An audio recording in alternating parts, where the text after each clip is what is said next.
السلام علیکم، میرا نام ڈاکٹر ثاقب ریاض ہے اور میں ماہر امراض دل ہوں۔ آج ہم بات کریں گے کہ دل کا جو اٹیک ہے وہ کیوں ہوتا ہے، اس کی چار بڑی بڑی وجوہات کون سی ہیں اور ان سے کیسے بچا جا سکتا ہے۔ اچھا، دنیا بھر میں جتنی بھی اموات ہوتی ہیں، اگر یہ کہا جائے کہ ان کی ایک جو لیڈنگ کاز ہے وہ دل کی بیماری ہے، یعنی کہ دل کا اٹیک کے نتیجے میں جو دل کی کنڈیشن ہو جاتی ہے وہ ہے، تو یہ غلط نہیں ہوگا۔ پاکستان میں بھی یہ بیماری بڑی تیزی سے پھیلتی جا رہی ہے، اور پہلے یہ سمجھا جاتا تھا کہ شاید یہ صرف شہروں میں رہنے والوں کی بیماری ہے، لیکن اب تو گاؤں کے لوگوں میں بھی بہت پھیل چکی ہے یہ بیماری۔ اور اب تو جو ہمارے ینگ لوگ ہیں، یعنی کہ 30 سال کے لوگ، 32 سال کے لوگ، 35-40 سال کے لوگ، وہ بھی اس بیماری کے ساتھ ہمارے پاس آتے ہیں۔ دل کا جو اٹیک ہے، اگر اس کا علاج بر وقت نہ کیا جائے تو اس کے نتیجے میں جو دل ہے، کیونکہ اس کی خون کی سپلائی بند ہو چکی ہوتی ہے، تو دل کے جس حصے کا اٹیک ہوتا ہے تو وہ حصہ ڈیڈ ہو جاتا ہے۔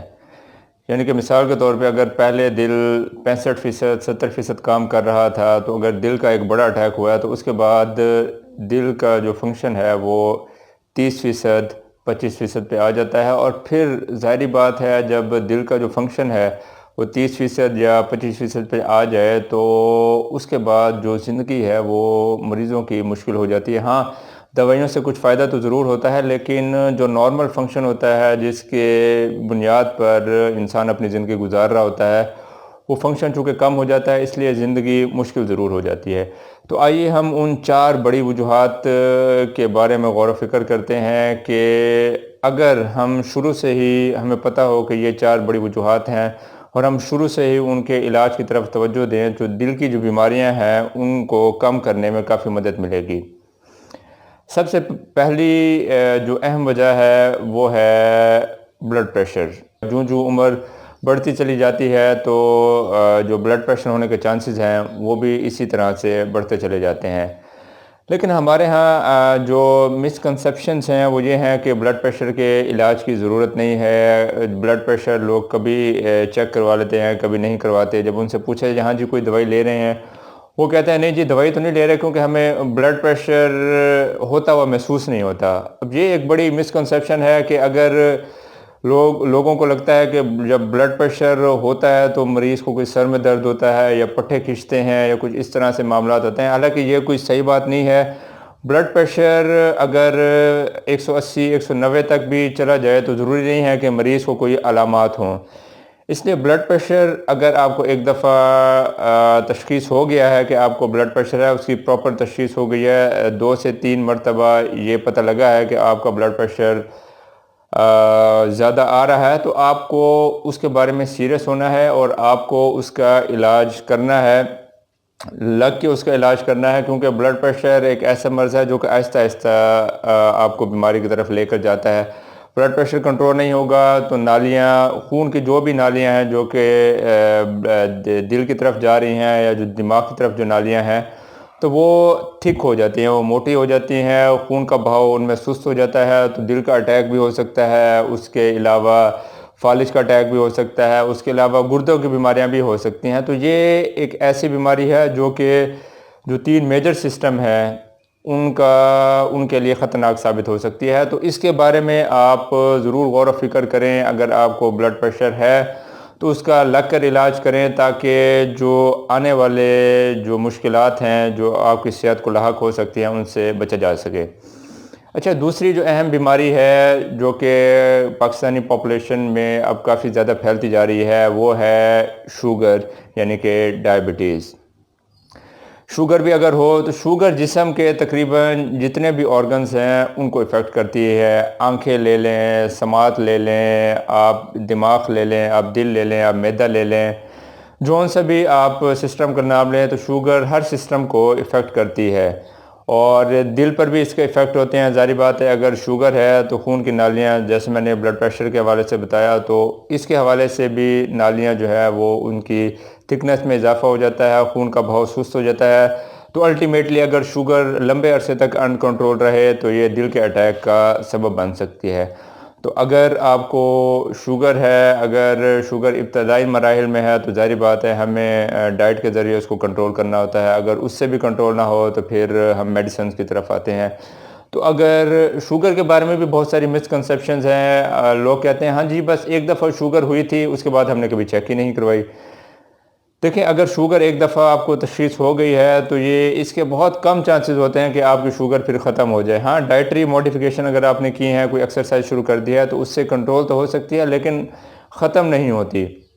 تو اگر ایک دفعہ آپ کو شوگر تشخیص ہو گئی ہے تو اس کا دوبارہ ٹیسٹ کروائیں، اس کا جو پراپر علاج ہے وہ کریں، کیونکہ شوگر اگر لمبے عرصے تک ان کنٹرول رہے گی تو مختلف بیماریوں کی وجہ بن سکتی ہے۔ تو شوگر کے بارے میں بہت احتیاط کریں، کیونکہ یہ سائلنٹ کلر ہے، یہ آہستہ آہستہ اپنا وار کرتا ہے، اور شوگر کی بیماری آہستہ آہستہ جب آپ کو اینڈ سٹیج پر لے کر جاتی ہے، اس سے آپ کے گردے بھی متاثر ہو سکتے ہیں، اس سے فالج کے ہونے کے چانسز بھی ہیں۔ تو پلیز اس کے بارے میں میں یہی کہوں گا سنجیدہ ہو جائیں۔ اگر آپ کو شوگر ہے تو اس کے لیے آپ اپنا پراپر علاج کریں۔ تیسری جو اہم وجہ ہے وہ ہے تمباکو نوشی، یعنی کہ سگریٹ۔ دیکھیں، سگریٹ ایک ایسی بیماری ہے، ظاہری بات ہے اس کو کہنا چاہیے، ایک ایسی عادت ہے جو کہ بہت ساری بیماریوں کی وجہ بن سکتی ہے۔ بہت سارے جو کینسرز ہیں اس سے ہو سکتے ہیں، بہت ساری جو بیماریاں ہیں وہ جنم لیتی ہیں۔ سگریٹ پینے سے ظاہری بات ہے پھیپھڑوں کی بیماری ہو سکتی ہے، پھیپھڑوں کا جو کینسر ہے، جو 80% مریض پھیپھڑوں کے کینسر کے ساتھ آتے ہیں، سگریٹ نوشی ان میں ایک بڑی وجہ ہوتی ہے۔ جو COPD جس کو ہم کہتے ہیں، کھانسی کا ہو جانا، اگر آپ مسلسل سگریٹ پیتے رہیں گے تو اس سے کھانسی آپ کو ہو سکتی ہے۔ اور ہمارے جو دل کے حوالے سے جو دل کی بیماری ہے، دل کا اٹیک ہونا، اس کی ایک بڑی وجہ سگریٹ نوشی ہے۔ سگریٹ جب آپ پیتے ہیں تو اس سے مختلف ٹاکسین یا مختلف ریڈیکلز جو ہیں وہ نکلتے ہیں، اور وہ دل کی جو نالیاں ہیں اور دل کو ڈائریکٹلی افیکٹ کرتے ہیں، تو اس سے دل کا اٹیک ہونے کے چانسز کافی بڑھ جاتے ہیں۔ اگر آپ سگریٹ ابھی چھوڑ دیں گے تو تقریباً 1 سال کے اندر اندر جو اس کے ایفیکٹس ہوتے ہیں وہ ختم ہونا شروع ہو جاتے ہیں۔ تو 1 سے 2 سال کے اندر اندر آپ نارمیلٹی کی طرف آ جاتے ہیں۔ تو ابھی بھی اگر آپ سگریٹ پی رہے ہیں تو ابھی بھی کچھ نہیں بگڑا، اگر ابھی بھی آپ سگریٹ چھوڑ دیں گے تو آپ بہت ساری بیماریوں سے آپ بچ جائیں گے۔ تو اگر آپ خود سگریٹ پیتے ہیں یا آپ کے ساتھ والے کوئی سگریٹ پیتے ہیں تو آپ پلیز ان تک یہ میسج پہنچائیے، تاکہ لوگ ینگ ایج میں جو دل کی بیماریاں ہو رہی ہیں، ہمارے جو ینگسٹرز ہیں وہ دل کی بیماریوں کا شکار ہو رہے ہیں، وہ اس سے بچ سکیں۔ اچھا، چوتھی بڑی اور اہم وجہ ہے موٹاپا یا چربی کا زیادہ ہونا۔ موٹاپا یعنی کہ جو سب سے زیادہ خطرناک موٹاپا ہے وہ ہے جو پیٹ کا موٹاپا ہے، یعنی کہ پیٹ کے ارد گرد چربی کا جمع ہو جانا، جس کو ہم سینٹرل اوبیسٹی بھی کہتے ہیں۔ اگر پیٹ کے ارد گرد آپ کو چربی جمع ہو گئی ہے تو وہ بہت زیادہ خطرناک ہے۔ جیسے کہتے ہیں کہ موٹاپا 100 بیماریوں کی جڑ ہے، تو وہ صحیح کہتے ہیں۔ اگر آپ کو موٹاپا ہے تو آپ میں بلڈ پریشر ہونے کے چانسز بڑھ جاتے ہیں، آپ میں شوگر ہونے کے چانسز بڑھ جاتے ہیں، معدے کی بیماریاں آپ کو لاحق ہو سکتی ہیں، اور بھی کئی بیماریاں آپ کو ہو سکتی ہیں۔ اگر آپ کا موٹاپا ہے، اگر آپ کو کولیسٹرول زیادہ آ رہا ہے تو اس کے بارے میں بھی پلیز آپ محتاط ہو جائیں، کیونکہ اگر آپ اس کو لائٹلی لیں گے تو الٹیمیٹلی ظاہری بات ہے اگر کولیسٹرول آپ کا زیادہ ہے تو وہ آپ خون کی نالیوں میں آپ کو جمنا شروع ہو جائے گا، اور جب اس کی مقدار زیادہ ہو گئی تو الٹیمیٹلی وہ دل کے اٹیک کا سبب بن جائے گا۔ تو اگر آپ کا کولیسٹرول زیادہ آ رہا ہے یا آپ موٹاپے کا شکار ہیں تو پلیز اس کے بارے میں اپنے ڈاکٹر سے کنسلٹ کیجئے۔ آپ کچھ ایکسرسائز کر سکتے ہیں، آپ ڈائٹری موڈیفیکیشن کریں، تاکہ اس سے آپ کا جو موٹاپا ہے یا آپ کے جسم کی جو چربی ہے وہ زیادہ ہے تو وہ کنٹرول ہو۔ تو یہ 4 چیزیں، بلڈ پریشر، شوگر، سگریٹ اور موٹاپا یا چربی کا زیادہ ہونا، یہ 4 وہ رسک فیکٹر ہیں جن کے لیے آپ کچھ کر سکتے ہیں، جن کا جو کنٹرول ہے، جن کا جو نتیجہ ہے وہ آپ کے اپنے ہاتھ میں ہے۔ اگر آپ ان کا اچھا کنٹرول کرتے ہیں، اگر آپ ان کے بارے میں سنجیدہ ہو کے ان کا علاج کرتے ہیں، تو انشاءاللہ یہ جو ہمارے ہاں دل کی بیماری کا جو انسیڈنس بڑھ رہا ہے وہ بہت زیادہ کم ہونے کے چانسز ہیں۔ تو پلیز یہ جو میسج ہے یہ زیادہ سے زیادہ لوگوں تک پہنچائیے، تاکہ زیادہ سے زیادہ لوگ اس سے فیض یاب ہو سکیں، اور لوگوں میں ایک اویئرنیس پیدا ہو جائے، اور لوگ اپنے علاج کے سلسلے میں اور اپنی صحت کے بارے میں سنجیدہ ہو جائیں۔ اگر آپ کو کوئی سوال پوچھنا ہے تو آپ کمنٹ سیکشن میں کمنٹ کر کے مجھ سے پوچھ سکتے ہیں، یا اگر کوئی پرسنل آپ سوال کرنا چاہ رہے ہیں تو نیچے فیس بک پیج کا لنک موجود ہے، اس میں آپ مجھے پرسنل میسیج بھی کر سکتے ہیں۔ اگر کسی اور ٹاپک کے بارے میں آپ کہتے ہیں کہ بات کی جائے تو وہ بھی مجھے آپ کمنٹ کر کے بتا سکتے ہیں، انشاءاللہ اس کے بارے میں بھی ہم بات ضرور کریں گے۔ اس میسیج کو زیادہ سے زیادہ لوگوں تک پہنچائیے تاکہ لوگوں میں ایک اویئرنیس پیدا ہو۔ بہت شکریہ۔